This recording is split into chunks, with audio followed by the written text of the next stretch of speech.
ആവർത്തനപുസ്തകം അദ്ധ്യായം 19. നിന്റെ ദൈവമായ യഹോവ നിനക്ക് തരുന്ന ദേശത്തിലെ ജനതകളെ നിന്റെ ദൈവമായ യഹോവ ഛേദിച്ചുകളയുകയും നീ അവരുടെ ദേശം കീഴടക്കി അവരുടെ പട്ടണങ്ങളിലും വീടുകളിലും പാർക്കുകയും ചെയ്യുമ്പോൾ നിന്റെ ദൈവമായ യഹോവ നിനക്ക് അവകാശമായി തരുന്ന ദേശത്തിൽ 3 പട്ടണങ്ങൾ വേർതിരിക്കണം. ആരെങ്കിലും കൊല ചെയ്തു പോയാൽ അവിടേക്ക് ഓടിപ്പോകേണ്ടതിന് നീ ഒരു വഴി ഉണ്ടാക്കുകയും നിന്റെ ദൈവമായ യഹോവ നിനക്ക് അവകാശമായി തരുന്ന ദേശം 3 ആയി വിഭാഗിക്കുകയും വേണം.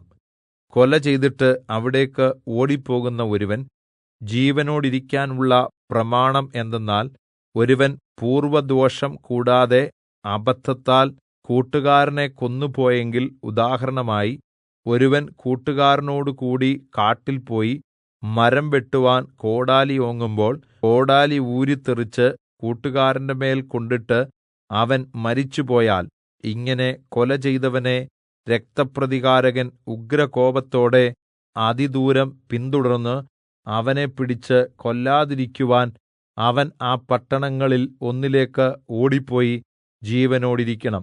അവന് കൂട്ടുകാരനോട് പൂർവ്വദ്വേഷ്യമില്ലാതിരുന്നതുകൊണ്ട് മരണശിക്ഷയ്ക്ക് കാരണമില്ല. Chapter 20. പട്ടണങ്ങൾ വേർതിരിക്കണമെന്ന് ഞാൻ നിന്നോട് ആജ്ഞാപിക്കുന്നു.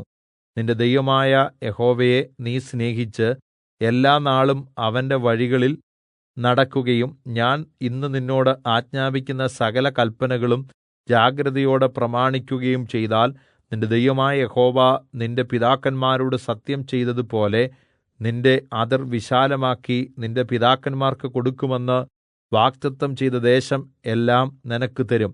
അപ്പോൾ ഈ 3 പട്ടണങ്ങൾ കൂടാതെ വേറെ 3 പട്ടണങ്ങൾ കൂടി വേർതിരിക്കണം. നിന്റെ ദൈവമായ യഹോവ നിനക്ക് അവകാശമായി തരുന്ന ദേശത്ത് കുറ്റമില്ലാത്ത രക്തം ചൊരിഞ്ഞിട്ട് നിന്റെമേൽ രക്തപാതകം ഉണ്ടാകരുത്. എന്നാൽ ഒരുവൻ കൂട്ടുകാരനെ ദ്വേഷിച്ച് അവസരം നോക്കി അവനോട് കയർത്ത് അവനെ അടിച്ചു കൊന്ന ശേഷം ഈ പട്ടണങ്ങളിൽ ഒന്നിലേക്ക് ഓടിപ്പോയാൽ, അവന്റെ പട്ടണത്തിലെ മൂപ്പന്മാർ ആളയച്ച് അവനെ അവിടെനിന്ന് വരുത്തി അവനെ കൊല്ലേണ്ടതിന് രക്തപ്രതികാരകന്റെ കയ്യിൽ ഏല്പിക്കണം. നിനക്ക് അവനോട് കനിവ് തോന്നരുത്. നിനക്ക് നന്മ വരുവാൻ കുറ്റമില്ലാത്ത രക്തം ചൊരിഞ്ഞ പാതകം യിസ്രായേലിൽ നിന്ന് നീക്കിക്കളയണം.